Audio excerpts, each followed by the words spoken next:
everybody. This is going to be part 2 of the Bigfoot Terror Tales story. So, here we go. The bait was set. Another woman of the night from Seattle. She was tied to the post and still unconscious from the sedative, with an unobstructed view of the clearing. Hank peered through the night vision scope mounted on his .30-06 bolt action rifle. Oh, they mean serious. The moon was out full again, illuminating the area adequately enough to see, but the night vision scope proved better. Joel lay to his left, also with a straight view of the clearing, and armed with a .30-06 rifle, a night vision scope. On their stomachs, leaves and the forest debris covered them like seasoned army rangers waiting in the bush. Yeah, they ain't kidding. They want to kill this thing, pretty much. Hank had imagined the beast was no different than any other predatory animal of the forest, having keen senses beyond what any human possessed.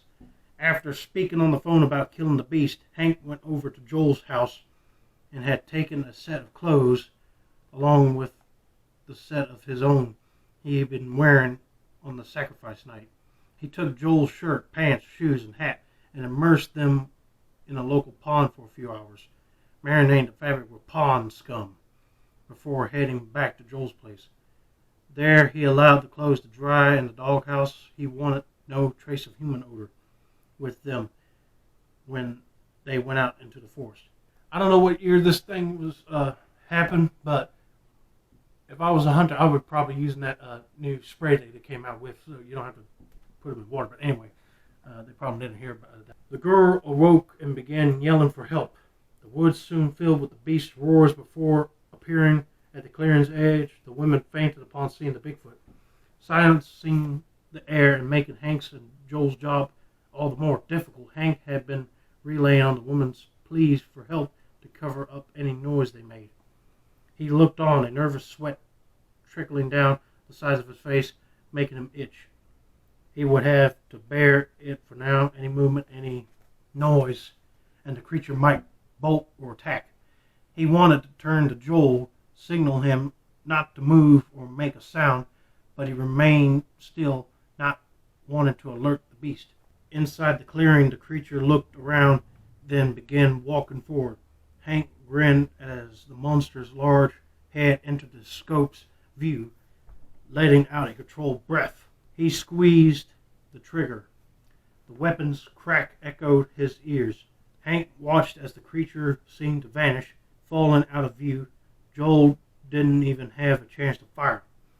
Hank was on his feet in seconds, sprinting toward the downed beast.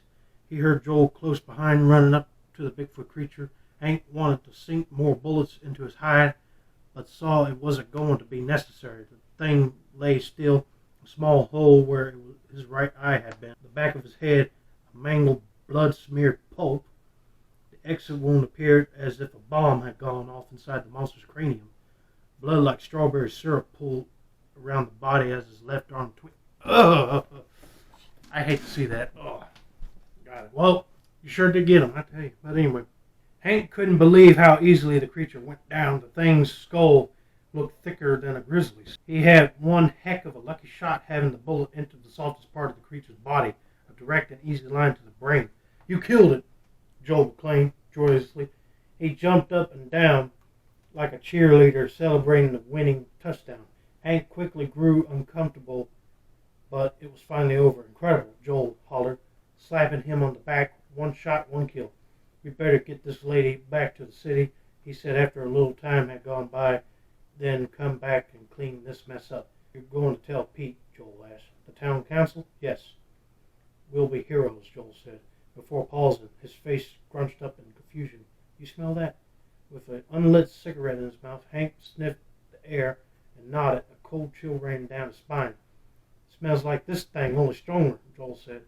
"No," Hank answered, his tone cold. "Smells like a bunch of things." Yeah, you guys should have figured out there was probably a family of them out there. From the woods came another beast, its movement almost soundless. It stood 8 feet tall. Yikes. Passed out. Ugh. Anyway, making the one on the ground suddenly look like an adolescent. Then another beast came from the forest, followed by another and another. "Hank," Joel managed to squeak out. Looking at Joel, he saw the front of the man's pants had darkened. Hank raised his lighter to his mouth and lit a cigarette. The beast hadn't even flinched at the sight of the flame. He hoped it might scare the moth, but it didn't.